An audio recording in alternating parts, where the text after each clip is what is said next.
Mano Masuna West Peter Masara wuok kendo kwedo gi duol achiel ng'anyo mabende ichano timo chieng' kod kweth mago mag Gen Z chieng' tich ang'wen ka bende okoni Migori gie sani neno maber mathoth ka wuok kuom piny owacho mano mamalo kendo thuolo mabeyo biro bedo ka chopo negi ka wuok kuom piny owacho mamalo. Masara ne okoni onge tiende ng'anyo ka bende wacho ni ng'anyo owinjore obi mana ka bende piny owacho kochopo kanyo singo mane gisingo ne oganda jo Kenya. So far we are not complaining because so many projects are listed to be done within our regions. Our sons and daughters are given opportunity in the national government. Therefore there is no issue of demonstration again. We will only demonstrate when the promises made to us are not fulfilled.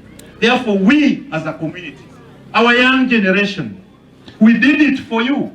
The Luo community demonstrated for the last 30-something years to get democracy. We wanted power.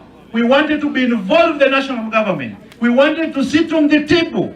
Therefore, there is no need. Some of us are there to speak on your behalf. I sit in the budget committee. For we to get 1.5 billion, not million, 1.5 billion. The road from Kababu to Adera to Otho is going to cost 2.4 billion. So 2.4 billion, we must collect tax.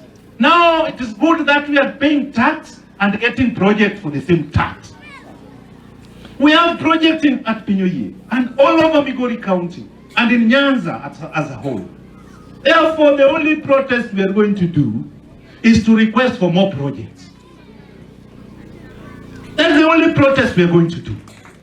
We want to tell the president, while employing 500 teachers for Nyanza, we must be given 300 more as affirmative action because for some times our people are not being employed.